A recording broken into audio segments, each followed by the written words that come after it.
Hello and welcome. आज 22 अप्रैल है और डिस्कस करेंगे करंट अफेयर के मोस्ट इम्पोर्टेंट क्वेश्चन डिटेल के साथ में। आज वर्ल्ड अर्थ डे है और ये इसका जो उद्देश्य है वो इसलिए मनाया जाता है क्योंकि लोगों को जो पृथ्वी है उस पे जो पेड़ पौधे हैं, बायोडाइवर्सिटी है, जीव जंतु है, उनको बचाने के लिए अवेयर किया जाए। हर वर्ष ये 22 अप्रैल को विश्व दिवस मनाया जाता है, जिसकी शुरुआत 1970 में अमेरिकी सीनेटर गैलॉर्ड नेल्सन के प्रयासों से शुरू हुई थी। इस दिन का उद्देश्य पर्यावरण संरक्षण और पृथ्वी की रक्षा के प्रति जागरूकता बढ़ाना है। वर्तमान में यह दिवस विश्व के 190 देशों से 90 से अधिक देशों में मनाया जाता है। करंट अफेयर का पहला क्वेश्चन है कि अप्रैल 2025 में भारत सरकार ने प्रशासनिक सेवाओं में आर्टिफिशियल इंटेलिजेंस इंटेलिजेंस एआई के उपयोग के लिए किस कंपनी के साथ एक समझौता ज्ञापन पर हस्ताक्षर किए हैं? तो ये आईबीएम इंडिया है, जिसके साथ एआई के उपयोग के लिए एआई जो उसका उपयोग के लिए प्रशासनिक सेवाओं में एआई के उपयोग के लिए भारत सरकार ने एमओयू किया है। तो नागपुर में स्थापित होने वाली MARVEL यानी monitoring accountability regulation vigilance enforcement and legality केंद्र एआई आधारित शासन, कानून प्रवर्तन और भ्रष्टाचार विरोधी ढांचे पर केंद्रित होगा। यानी नागपुर में जो स्थापित होगा मार्वेल, तो ये जो केंद्र है एआई आधारित होगा, जो शासन, कानून प्रवर्तन और भ्रष्टाचार विरोधी ढांचे पर केंद्रित होगा। भारत सरकार ने अप्रैल 2025 में आईबीएम इंडिया के साथ मिलकर एक महत्वपूर्ण समझौता ज्ञापन पर हस्ताक्षर किए हैं, जिसका उद्देश्य देश में आर्टिफिशियल इंटेलिजेंस आधारित प्रशासनिक परिवर्तन को प्रोत्साहन करना है।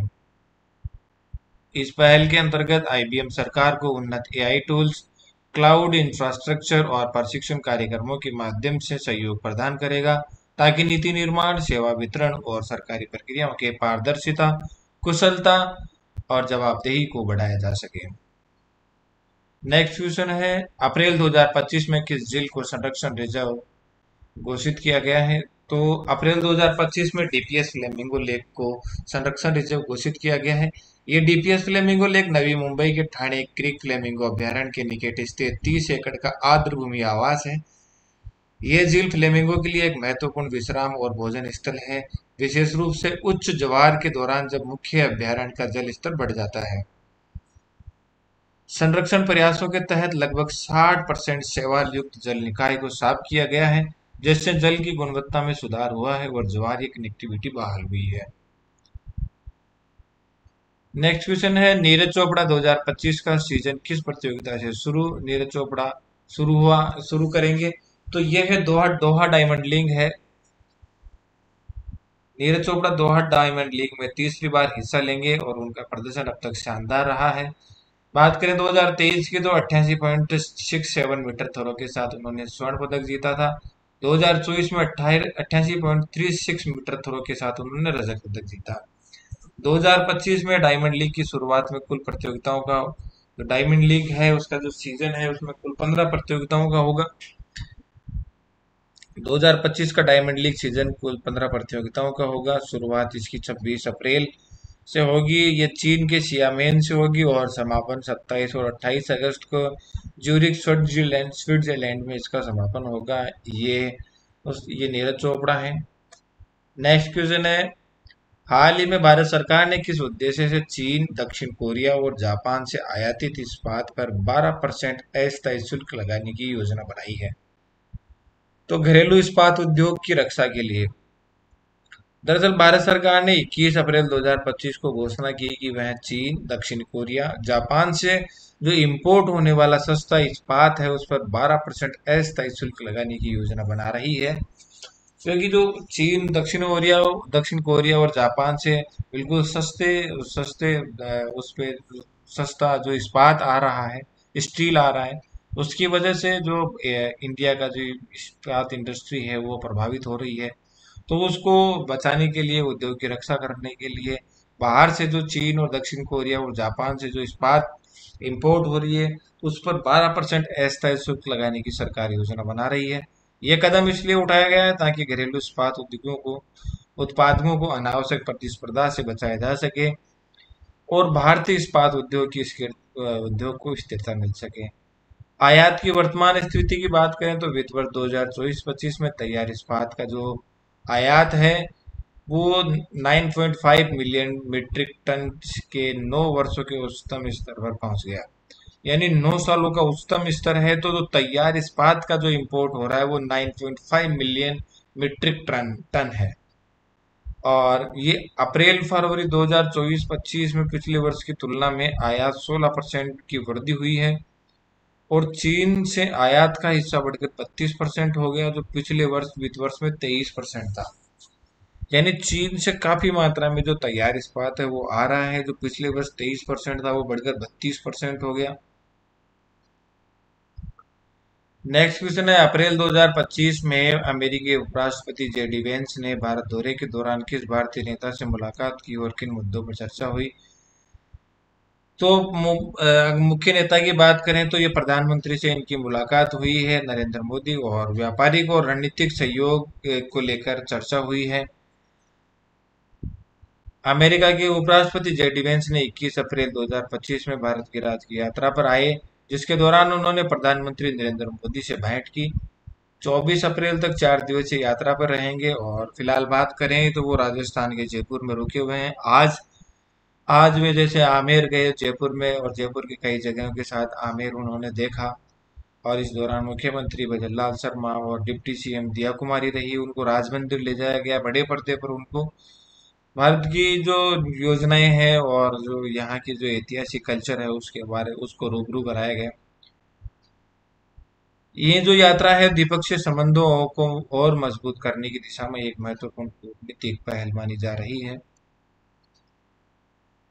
नेक्स्ट क्वेश्चन है, अप्रैल 2025 में 88 वर्ष की आयु में निधन होने वाले पहले लैटिन अमेरिकन अमेरिकी मूल के पोप का नाम क्या है? तो पोप फ्रांसिस है, जिनका हाल ही में 21 अप्रैल को 21 अप्रैल 2025 को निधन हो गया। वे लैटिन अमेरिकन, उनका जो मूल थे वो लैटिन अमेरिकी थे।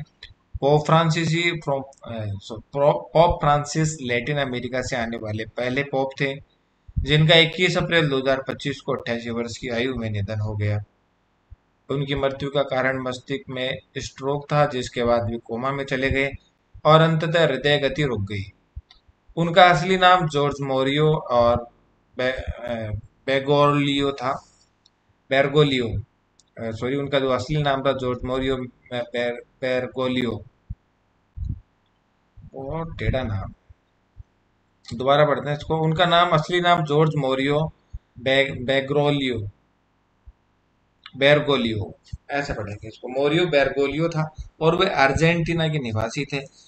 वर्ष 2013 में पोप चुने गए और पोप फ्रांसिस ने कैथोलिक चर्च में कई सुधारवादी कदम उठाए, जिनमें गरीबी, पर्यावरण संरक्षण और धार्मिक समावेशन जैसे विषयों पर विशेष जोर रहा। वे वेटिकन सिटी के आध्यात्मिक प्रमुख होने के साथ साथ विश्व भर के कैथोलिकों के लिए आधुनिक युग की सहानुभूतिपूर्ण और प्रगतिशील आवाज माने जाते थे। 9 दिनों का विशेष, जो इनकी मौत के बाद में पोप की जो मौत होती है, जो निधन होता है, उसके बाद 9 दिनों का विशेष शोक काल नोवे डियाले मनाया जाता है। जो 9 दिनों का शोक काल होता है इसको नोवे डियाले कहा जाता है। इस दौरान पोप के पार्थिव शरीर को सेंट पीटर्स बेसिलिका में सार्वजनिक दर्शन के लिए रखा जाता है।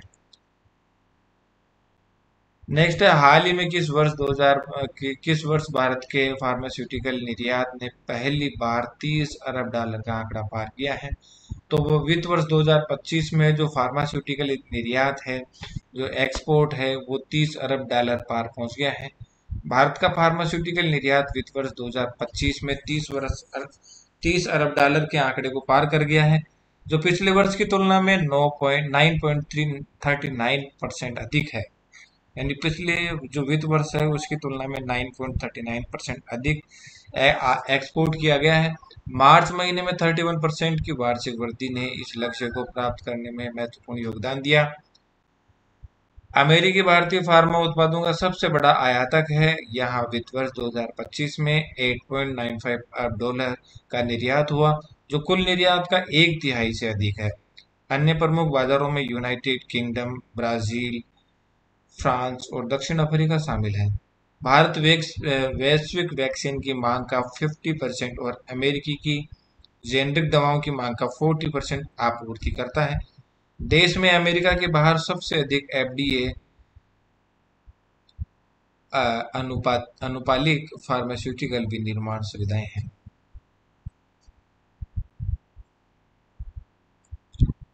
तो ये थे most important question current affair के जो डिटेल के साथ में डिस्कस किए।